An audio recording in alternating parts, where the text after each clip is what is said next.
আসসালামু আলাইকুম। সংবাদে আপনাদের সবাইকে স্বাগত জানাচ্ছি। আমি ফিরোজ তোহা। শুরুতেই সংবাদ শিরোনাম। বাংলাদেশের সর্বশেষ গুরুত্বপূর্ণ আপডেট সংবাদ আপনাকে স্বাগত। শুরুতেই সংবাদ শিরোনাম, পরে বিস্তারিত। শুরুতেই জানাবো, ঢাকার আশুলিয়ায় 6 মরদেহ পোড়ানোর ঘটনায় 5 জনের বিরুদ্ধে গ্রেপ্তারি পরোয়ানা। 5 আগস্ট আশুলিয়ায় 6 মরদেহ পোড়ানোর ঘটনায় সে সময়ের এমপি সাইফুল ইসলাম সহ 5 জনের বিরুদ্ধে গ্রেপ্তারি পরোয়ানা জারি করেছে ট্রাইব্যুনাল। মঙ্গলবার 24শে ডিসেম্বর সকালে প্রসিকিউশনের আবেদনের প্রেক্ষিতে আন্তর্জাতিক অপরাধ ট্রাইব্যুনাল এই গ্রেপ্তারি পরোয়ানা জারি করেছে। এরপর জানাবো, 17 বছর পর কারামুক্ত বিএনপি নেতা পিন্টু। দীর্ঘ 17 বছর কারাভোগের পর মুক্তি পেয়েছে বিএনপির ভাইস চেয়ারম্যান আব্দুস সালাম পিন্টু। মঙ্গলবার দুপুরে গাজীপুর কাশিমপুর কেন্দ্রীয় কারাগার থেকে তিনি মুক্তি পান। এ সময় নেতাকর্মীরা তাকে ফুলের মালা দিয়ে শ্রদ্ধা জানায়। এদিকে নির্বাচনের মাধ্যমে দেশের জনগণের শাসন প্রতিষ্ঠা করতে হবে বললেন মির্জা ফখরুল। নির্বাচনের মাধ্যমে দেশে জনগণের শাসন প্রতিষ্ঠা করতে হবে বলে মন্তব্য করেছেন বিএনপির মহাসচিব মির্জা ফখরুল ইসলাম আলমগীর। তিনি বলেছেন, দুর্নীতি ও ফ্যাসিবাদ থেকে উত্তরণের একমাত্র উপায় গণতন্ত্র, আর এই গণতন্ত্রের মাধ্যমে জনগণের ক্ষমতা জনগণের হাতে বুঝিয়ে দিতে চায় বিএনপি। জানাবো, ফ্যাসিবাদের বানোয়াট পরিসংখ্যান। শেখ হাসিনার 2023-24 অর্থবছরে বাংলাদেশে বৈদেশিক মুদ্রা অর্জিত হয়েছে $33 বিলিয়ন, কিন্তু শেখ হাসিনা এটাকে দেখিয়েছে 47.74 বিলিয়ন। এর দায় এড়াতে পারে না বিশ্বব্যাংক, এডিবি এবং দেশের সুশীলেরা। এবারে জানাবো, সাবেক খাদ্য সচিব ইসমাইল দুদকের মামলায় গ্রেপ্তার। সাবেক খাদ্য সচিব ইসমাইল হোসেনকে দুদকের করা মানি লন্ডারিং প্রতিরোধ আইনের মামলায় গ্রেপ্তার দেখানো হয়েছে। মঙ্গলবার 24শে ডিসেম্বর ঢাকা মহানগর সিনিয়র স্পেশাল জজ আদালতের অবকাশকালীন বিচারক মোহাম্মদ ইব্রাহিম মিয়া এ আদেশ দেয়। এবং সর্বশেষ জানাবো, যুবলীগের নেতাকে কুপিয়ে হত্যা। রাঙামাটির কাপ্তাই উপজেলার রায়খালী ইউনিয়ন যুবলীগের এক নেতাকে কুপিয়ে হত্যা করেছে দুর্বৃত্তরা। সোমবার 24শে ডিসেম্বর রাত 1টার দিকে উপজেলার রাখাইল ইউনিয়নের বালুখালী এলাকায় এই ঘটনা ঘটেছে বলে জানিয়েছে রায়খালী ইউপি চেয়ারম্যান মাংকামার মা। জানা গেছে, নিহত ওবায়দুল্লাহ 43 উপজেলা 2 নম্বর রায়খালী ইউনিয়ন যুবলীগের সহ-সভাপতি ছিলেন। প্রিয় দর্শক, এতক্ষণ শুনছিলেন সংবাদ শিরোনাম, এবারে বিস্তারিত। তবে তার আগে বন্ধুরা, অনুরোধ থাকবে সংবাদটিতে একটি লাইক দিন। এই চ্যানেলে আপনি নতুন হয়ে থাকলে আমাদের সংবাদটি দেখতে দেখতে চ্যানেলটি সাবস্ক্রাইব করে রাখুন। কমেন্ট করে আপনার মূল্যবান মতামত জানিয়ে দিন আপনি বন্ধুরা বিশ্বের কোন দেশ থেকে বা বাংলাদেশের কোন স্থান থেকে আমাদের সংবাদটি দেখছেন এবং শুনছেন। এবারে বিস্তারিত। রাজধানীর আশুলিয়ায় 6 মরদেহ পোড়ানোর ঘটনায় 5 জনের বিরুদ্ধে গ্রেপ্তারি পরোয়ানা জারি। 5 আগস্ট আশুলিয়ায় 6 মরদেহ পোড়ানোর ঘটনায় সে সময় এমপি সাইফুল ইসলাম সহ 5 জনের বিরুদ্ধে গ্রেপ্তারি পরোয়ানা জারি করেছে ট্রাইব্যুনাল। মঙ্গলবার 24শে ডিসেম্বর সকালে প্রসিকিউশনের আবেদনের প্রেক্ষিতে আন্তর্জাতিক অপরাধ ট্রাইব্যুনালে এই গ্রেপ্তারি পরোয়ানা জারি করেন। পরে সাংবাদিকদের চিফ প্রসিকিউটর মোহাম্মদ তাজুল ইসলাম বলেন, পুলিশ ভ্যানে লাশ পোড়ানোর ঘটনার তদন্ত করে দেখা যায় সেখানে অপরাধীরা বাঁচতে পুলিশের লাশ পোড়ায়। এমপি সাইফুল ইসলাম নিজ হাতে গুলি করেছেন এমন ভিডিও রয়েছে। কাজে এদের বিরুদ্ধে গ্রেপ্তারি পরোয়ানা জারি করে ট্রাইব্যুনালে হাজির করতে বলা হয়েছে।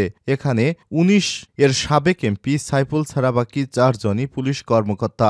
আগামী 25শে জানুয়ারি এ বিষয়ে অগ্রগতি প্রতিবেদন দিতে নির্দেশ দেয় ট্রাইব্যুনাল। এর আগে গেল 11ই সেপ্টেম্বর শিক্ষার্থী আন্দোলনে সাভারের আশুলিয়ায় আগুনে পুড়িয়ে 6 জনকে হত্যার অভিযোগে শেখ হাসিনা সহ 70 জনের বিরুদ্ধে আলাদা 2টি মামলা দায়ের করা হয়। আন্তর্জাতিক অপরাধ ট্রাইব্যুনালের তদন্ত সংস্থা ভিকটিমের পরিবারের পক্ষে অ্যাডভোকেট হুজ্জাতুল ইসলাম খান আলাদা 2টি অভিযোগ দায়ের করেছেন। আসামিদের বিরুদ্ধে আন্তর্জাতিক অপরাধ ট্রাইব্যুনালের আইন 1973-এর খ ধারা অনুসারে আসামিদের বিরুদ্ধে তদন্তপূর্বক আইনগত ব্যবস্থা গ্রহণ করতে বলা হয়েছে। আন্তর্জাতিক অপরাধ ট্রাইব্যুনাল আইন 1973-এর 3/2 এবং 4/1, 4/2 ধারা অনুযায়ী গণহত্যা এবং মানবতা বিরোধী অপরাধের অভিযোগ আনা হয়েছে।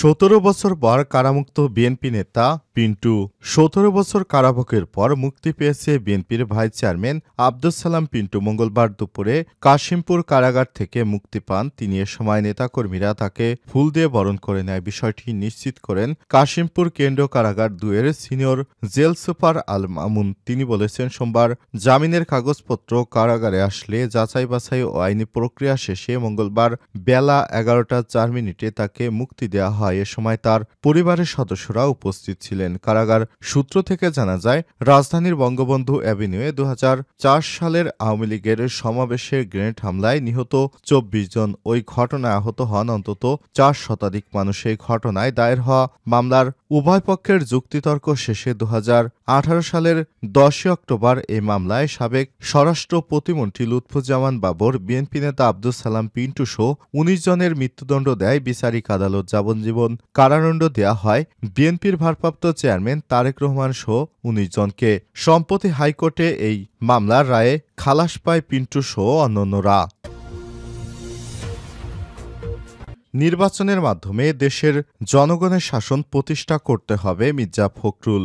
নির্বাচনের মাধ্যমেই দেশে জনগণের শাসন প্রতিষ্ঠা করতে হবে বলে মন্তব্য করেছেন বিএনপির মহাসচিব মির্জা ফখরুল ইসলাম আলমগীর। এ সময় তিনি বলেছেন, দুর্নীতি ও ফ্যাসিবাদ থেকে উত্তরণের একমাত্র উপায় গণতন্ত্র, আর তাই দেশে জনগণের শাসন প্রতিষ্ঠা করতে হবে। জনগণের নির্বাচিত পার্লামেন্ট দিয়ে দেশ পরিচালনা করতে হবে। এছাড়াও অন্য কোনো উপায় আছে বলে আমরা মনে করি না। মঙ্গলবার দুপুরে জেলা বিএনপির আয়োজনে ঠাকুরগাঁও প্রেস ক্লাবে শীতার্তদের মাঝে শীতবস্ত্র বিতরণ শেষ এক প্রশ্নের জবাবে এসব কথা বলেছেন মির্জা ফখরুল। আওয়ামী লীগের লোকজনের বিএনপিতে যোগদানের বিষয়ে মির্জা ফখরুল বলেন, বিএনপি নেতাকর্মীদের নির্দেশ দেয়া হয়েছে আওয়ামী সন্ত্রাসী, তারা নিরীহ মানুষের রক্ত ঝরিয়েছে, তাদের আশ্রয় বিএনপিতে নেই। এ সময় তিনি ৬০০ শীতার্তদের মাঝে কম্বল বিতরণ করেছেন। এই কর্মসূচির আওতায় মোট ২,০০০ কম্বল বিতরণ করার কথা জানিয়ে জেলা বিএনপি একটি বিবৃতি দিয়েছে। সময় উপস্থিত ছিলেন জেলা বিএনপির অর্থ সম্পাদক শরীফুল ইসলাম শরীফ, দপ্তর সম্পাদক মামুনুর রশিদ, প্রেস ক্লাবের ভারপ্রাপ্ত সভাপতি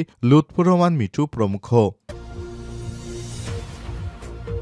ফ্যাসিবাদী শেখ হাসিনার বানোয়াট পরিসংখ্যান দায় এড়াতে পারে না বিশ্বব্যাংক, এডিবি ও দেশের সুশীলরা। আর্থিক খাতে শেখ হাসিনার পুরো শাসনামল জুড়েই ছিল বানোয়াট পরিসংখ্যানের ছড়াছড়ি। অর্থনৈতিক দুর্বলতা ঢাকতে প্রবৃদ্ধি, রপ্তানি আয়, বৈদেশিক মুদ্রা রিজার্ভ, খেলাপি ঋণ, রাজস্ব আদায়, মূল্যস্ফীতি সহ সব সূচকেই পরিসংখ্যান জালিয়াতি করা হয়। বানোয়াট পরিসংখ্যানের উন্নয়নের গল্পে প্রতারিত হয়েছে বিশ্বব্যাংক। এতে এশিয়ার উন্নয়ন ব্যাংক, এডিবি সহ দেশি বিদেশি বিভিন্ন গবেষণা সংস্থা, উন্নয়ন সহযোগীরা। অন্তর্বর্তীকালীন সরকারের অর্থ উপদেষ্টা ড সালেউদ্দিন আহমেদ হাসিনা সরকারের পরিসংখ্যান জালিয়াতিকে এক বিস্ময়কর টপ টু বটম দুর্নীতির উন্নয়ন হিসেবে মন্তব্য করেছেন। তার মতে, বিগত ১.৫ দশকে আর্থিক খাতকে যেভাবে জালিয়াতির তথ্যের উপর দাঁড় করানো হয়েছিল তা দেশের ইতিহাস তো বটেই, দুনিয়াতেও বিরল। পরিসংখ্যান জালিয়াতির মাধ্যমে ভয়াবহ এমন দুর্নীতি হলেও কোনো এক অদৃশ্য কারণে এ নিয়ে প্রশ্ন তোলেনি বিশ্বব্যাংক, আইএমএফ ও এডিবি। ঠিক একইভাবে দেশে যারা সরকারের দেয়া তথ্যের উপর ভর করে বিভিন্ন গবেষণা কর্মকাণ্ড চালিয়েছেন তারাও ছিলেন নীরব। এই নীরবতার পেছনে হাসিনার চতুরতা এবং ভিন্ন পথ তথ্য প্রাপ্তির সুযোগ না থাকাকেও যৌক্তিক কারণ বলে দাবি করেন অর্থনীতিবিদ এবং গবেষকরা। বানোয়াট পরিসংখ্যান সাজিয়ে দেশের অর্থনীতিকে ফুলিয়ে ফাঁপিয়ে দেখানোর মূল কারিগর ছিলেন শেখ হাসিনার সাবেক পরিকল্পনা মন্ত্রী লোটাস কামাল, হাসিনার অতি বিশ্বস্ত সালমান এফ রহমান এবং বাংলাদেশ ব্যাংকের সকল গভর্নর। এদের সঙ্গে গড়ে উঠেছিল আর্থিক খাতে ডাটা কেলেঙ্কারি একটি সিন্ডিকেট। ব্যবসা অর্থনীতিবিদরা বলছেন, হাসিনার শাসনামলে রাজনৈতিক জালিয়াতিতে জড়িয়ে পড়েছিল গোটা দেশের পরিসংখ্যান। ফলে পঞ্চবার্ষিকী পরিকল্পনার সঙ্গে মিল রেখে বানোয়াট প্রবৃদ্ধি দেখানো হতো, কিন্তু সামষ্টিক অর্থনীতির সঙ্গে পরিসংখ্যানের কোনো মিল ছিল না। মূলত রাজনৈতিক কারণে এবং দেশের অর্থনীতিকে ফুলিয়ে ফাঁপিয়ে দেখানোর জন্যই পদ্ধতিগত পরিবর্তন এনে সরবরাহ করা হয় বিকৃত পরিসংখ্যান। হাসিনা সরকারের পরিসংখ্যান জালিয়াতির বড় ঘটনা নজরে আসে রপ্তানি আয় নিয়ে। ২০২৪-২৩ অর্থবছরে ১০ মাসে রপ্তানি আয় প্রকৃতর চেয়ে ১৪ বিলিয়ন বেশি দেখানো হয়েছিল। প্রকৃত মোট রপ্তানির পরিমাণ ছিল $33 বিলিয়ন, অথচ শেখ হাসিনা এটাকে ফুলিয়ে ফাঁপিয়ে দেখিয়েছিল 47.74 বিলিয়ন মার্কিন ডলার। এই তথ্যগুলো সত্যতা পাওয়া যায় যখন বাংলাদেশ ব্যাংক দেখায় যে তাদের ভল্টে এই পরিমাণ টাকা জমা হয়েছে, অর্থাৎ গত বছরে মাত্র $33 বিলিয়ন জমা হয়েছিল রিজার্ভে। তখনই বোঝা যায় যে প্রকৃত ইনকাম কত হয়েছিল আর শেখ হাসিনা দেখিয়েছিল কত।